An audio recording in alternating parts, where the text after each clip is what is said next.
అందరికీ నమస్కారం అండి. సాయంత్రం 5 గంటలయ్యింది.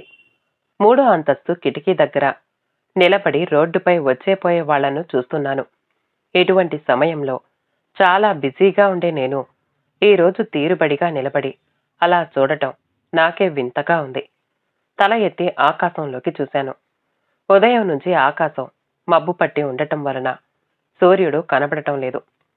సాయంత్రం అయ్యే కొద్దీ సూర్యుణ్ణి లోకం చూడటానికి అనుమతిస్తున్నట్టు మబ్బులు పక్కకు తొలుగుతున్నాయి. బొమ్మల్లా కనబడే మనుషులు, వేగంగా పోయే కార్లు ఇంత ఎత్తు నుంచి తమాషాగా కనబడుతున్నాయి. నేనప్పుడే ప్రపంచాన్ని చూస్తున్నవాడిలా కనబడే దాన్నంతా చూస్తున్నాను.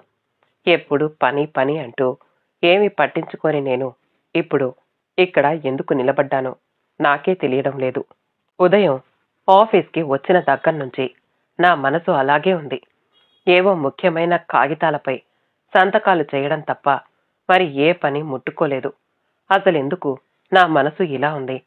దూరంగా రోడ్డు మీద కనబడుతున్న బస్టాప్లో ఒక అమ్మాయి నిల్చుని ఉంది.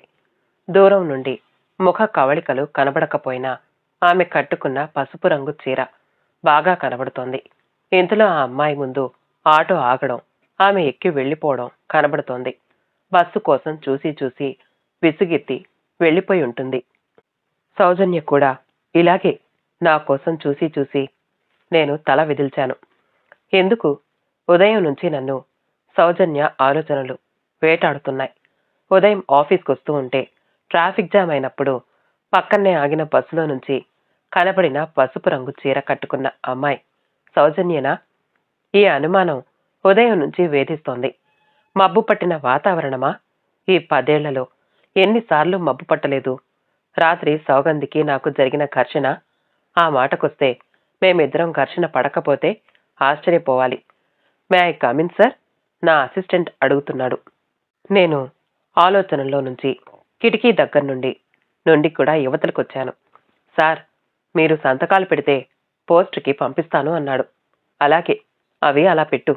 రేపెలాగో ఆదివారం పోస్ట్లో వెళ్ళవు అన్నాను. అతని మొహంలో ఆశ్చర్యం కొట్టొచ్చినట్టు కనబడింది. మా ఆఫీస్లో ముఖ్యంగా నా పనిలో రేపు తర్వాత అనే పదాలు లేవు.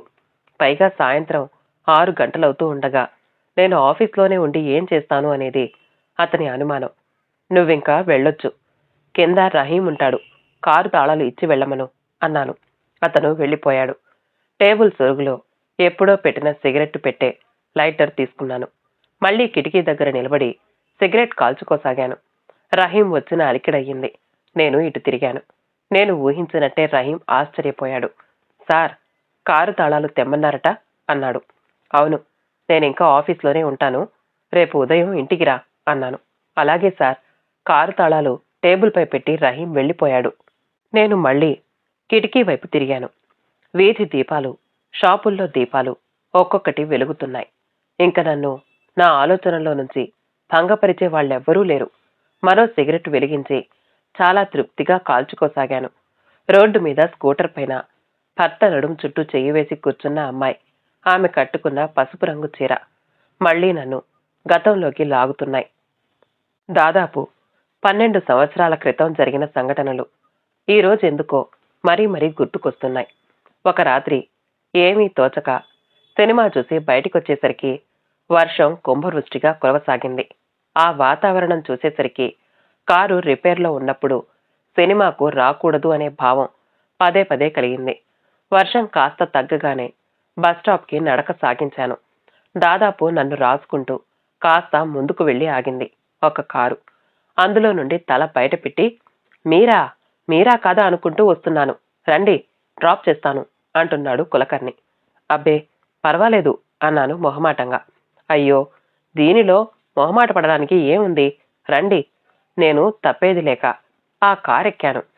అది చాలా పెద్ద పొరపాటని ఆ తర్వాత చాలా అంతస్తులు ఎక్కాక గానీ తెలియలేదు. ఎలా ఉంది ఆఫీసు అడిగాడు కులకర్ణి. బాగానే ఉంది. ఈ మధ్య రాలేదే? ఈ మధ్య మా ఆఫీసులో పని ఎక్కువగా ఉంటుంది, అందుకే రాలేదు. అతను ఆదర్శ అకౌంట్స్లో ఆడిటర్. ఆఫీస్కి 5-6 సార్లు వచ్చాడు. అలా పరిచయం. మా ఇంటికొస్తానని రానేలేదు. మీ ఆంటీ 5-6 సార్లు గుర్తు చేసుకుంది. చచ్చాం. ఈ ఆంటీ ఎవరు? ఈ మధ్య ఆ మధ్య మా పెద్దబ్బాయి వచ్చినప్పుడు మిమ్మల్ని టీకి పిలుద్దామనుకున్నాం.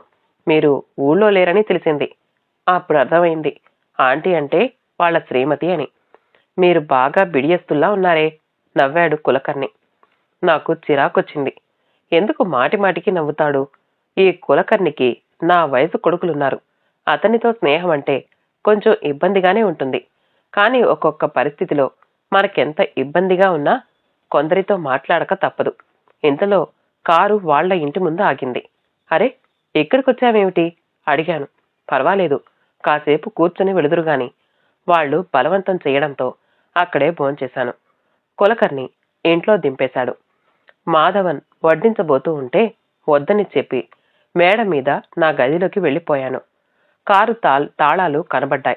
నేను సినిమాకు వెళ్ళగానే మెకానిక్ కారు తీసుకొచ్చి ఇచ్చాడట. రావచ్చా లోపలికి? తలుపులు పూర్తిగా తీసి అడుగుతున్నాడు కులకర్ణి. రండి రండి ఆహ్వానించాను. ఏమిటి చాలా రోజుల తర్వాత మా ఆఫీస్కొచ్చారు అడిగాను.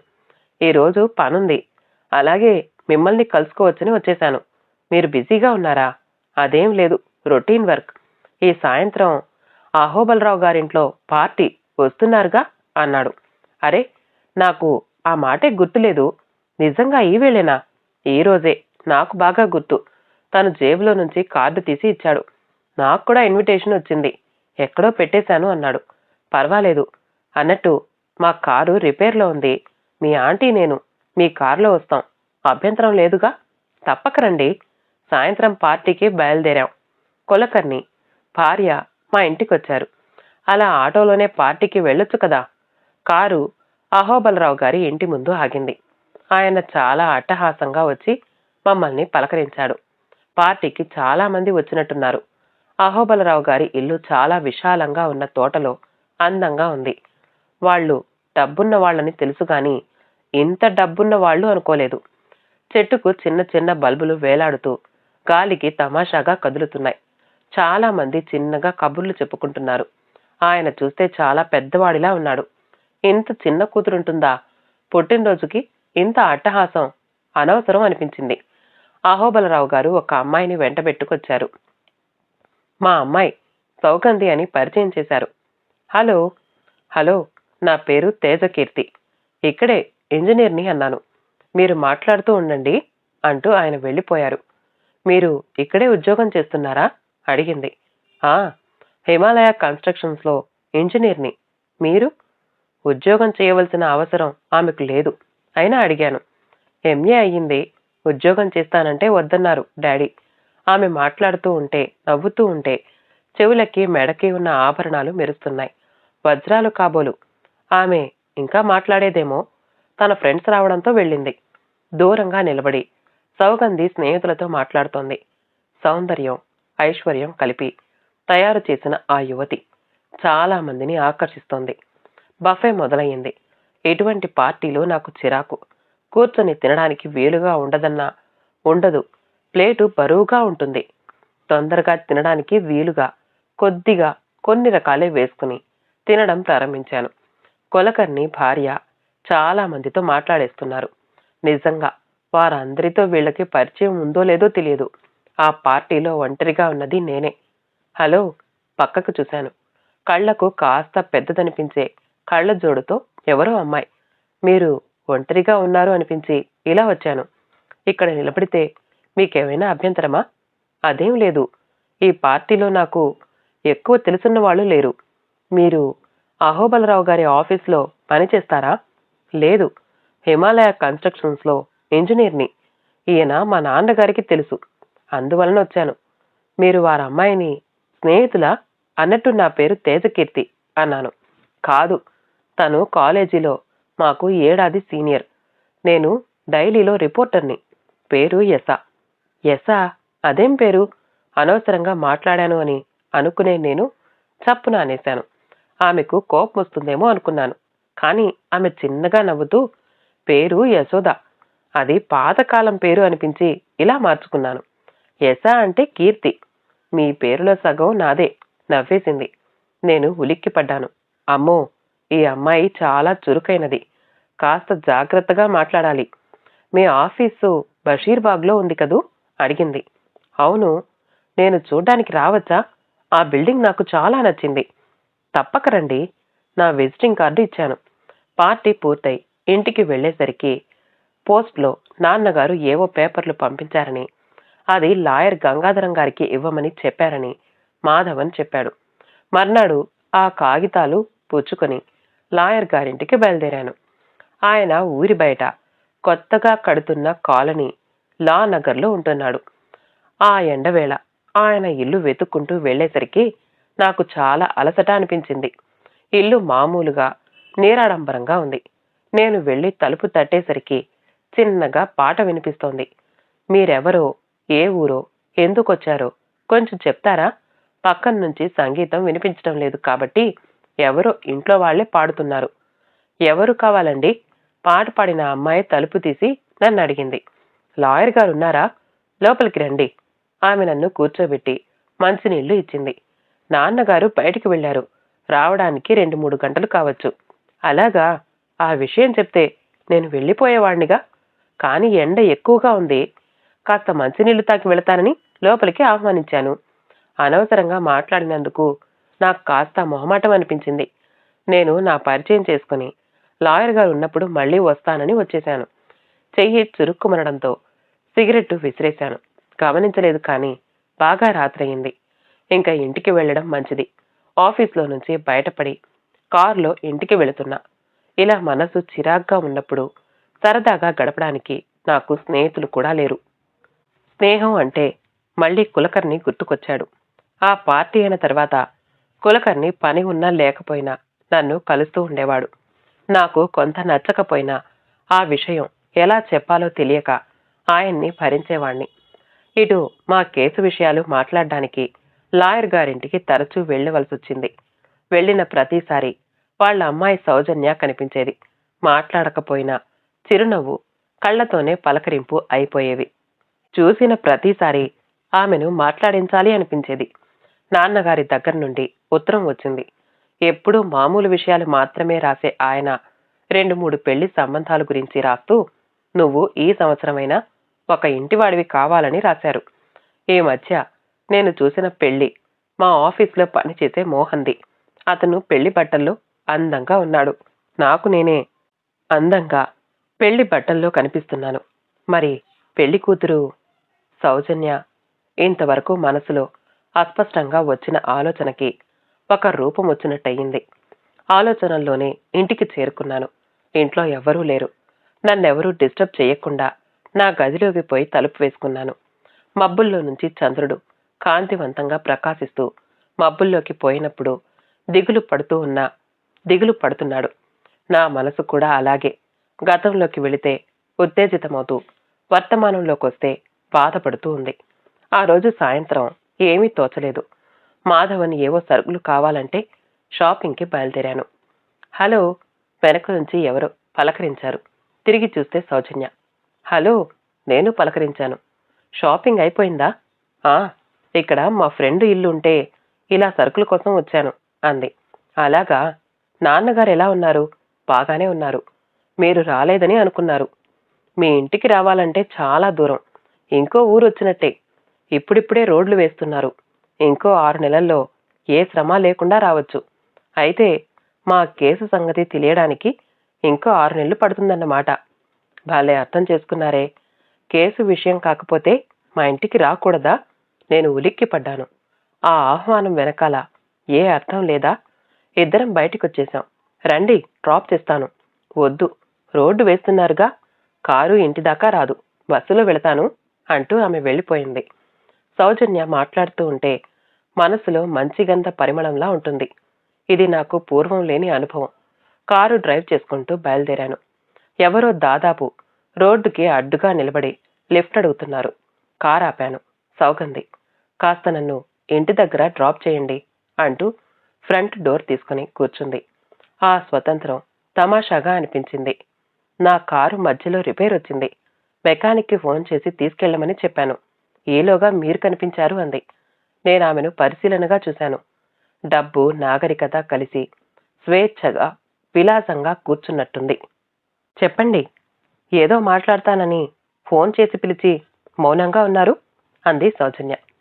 ఇటుక సిమెంటు కలిపి ఇల్లు కట్టే ఇంజనీర్నే గాని అక్షరాలు పేర్చి అందంగా మాట్లాడడం తెలియనివాణ్ణి అన్నాను నవ్వుతూ. మొదలు పెట్టండి, మాటలు అవే వస్తాయి. తెలియదంటూనే ఇంత బాగా మాట్లాడుతున్నారు అంది. సౌజన్య, మీరు చాలా రోజుల నుంచి నన్ను చూస్తున్నారు. ఒక అభిప్రాయం ఏర్పడి ఉంటుంది. నాన్నగారు కూడా పెళ్లి సంబంధాల గురించి రాస్తున్నారు. నా గతం గురించి మీకు తెలుసు. మా అమ్మా నాన్నలది కులాంతర వివాహం. 2 ఏళ్ల క్రిందట అమ్మ పోయింది. ఈ వాతావరణానికి దూరంగా ఉండాలని మేము ఊరి బయట కాలనీలో ఉంటున్నాం. నాకు ఇప్పటి వరకు పెళ్లి కాకపోవడానికి ఇదే పెద్ద కారణం. ఆ తర్వాత మా ఆర్థిక పరిస్థితి. ఈ వివరాలు మీ వాళ్ళకి నచ్చకపోవచ్చును. అందుకే ఈ ఆలోచన వదిలేయండి. మా నాన్నగారికి తోడుగా ఉండాల్సిన బాధ్యత కూడా నాకుంది. ఎందుకు నచ్చదు? నేను నాన్నగారికి ఉత్తరం రాస్తాను. ఆయన ఒప్పుకోకపోతే? ఒప్పుకుంటారు. ఒకే మాట ఆమె ఎందుకు మళ్ళీ మళ్ళీ అడుగుతోందో అర్థం కాలేదు. సౌజన్య నవ్వి అంది. మీరు బాగా ఆలోచించి 2 రోజులు పోయాక ఫోన్ చేయండి అంటూ వెళ్ళిపోయింది. ఆమె అలా ఎందుకు మాట్లాడిందో అప్పుడే కాదు, ఇప్పుడు అర్థం కాదు.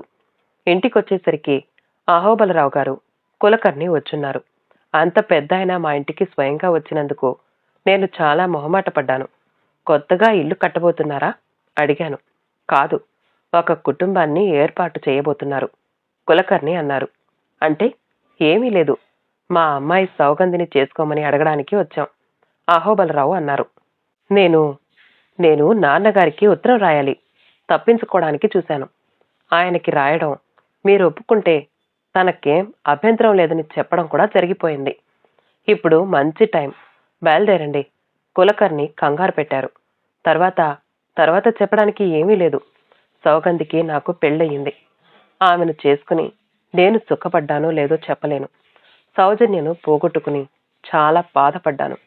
ఇంజనీర్గా ఉద్యోగం మానేసి అహోబలరావు గారి ఆస్తికి, వాళ్ళ అమ్మాయికి కేర్ టేకర్గా మిగిలిపోయాను.